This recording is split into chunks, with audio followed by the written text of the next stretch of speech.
And I had the good fortune a couple of days ago to be interviewed by Miss Olga George from KDKA, which will air tomorrow on the television. And she asked me a question along the lines of, what does it feel like to make history as the first African-American president of a private institution, university or college in Pennsylvania? What does it feel like to make history? So what I did was, ladies and gentlemen, I proceeded to tell a little bit of my story, and you'll see that tomorrow night if you tune in and see on the website. And to provide a little context, there are about 4,000 college and university presidents out there. None of us are very good, but there's a lot of us though, right? And that includes community college as well. And according to the American Council on Education, where I serve on the board, as mentioned before, about 8% are younger than the age of 50. And about 5% happen to be African American, male or female, right? And that includes historically black colleges and universities. But what I did with Olga, to respond to her question, I just told my story. I told a little bit about my history. His story is my story.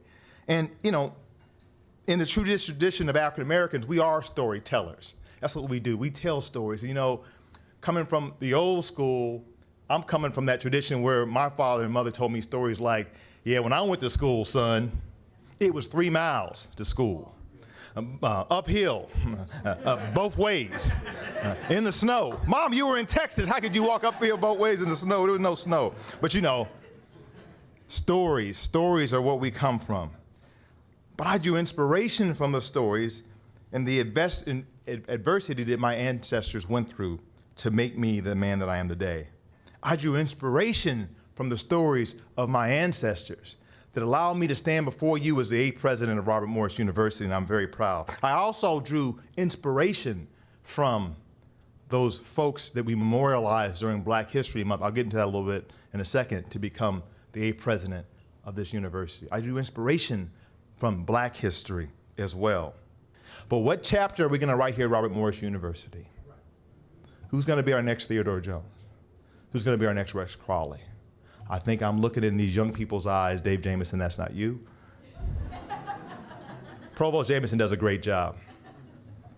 But I think I'm looking into the eyes of the next Rex Crawley, the next Theodore Jones. They're going to make a difference at this institution. What are we going to say 5, 7, 10 years from now about the RMU story, about inclusiveness, about diversity, about our history?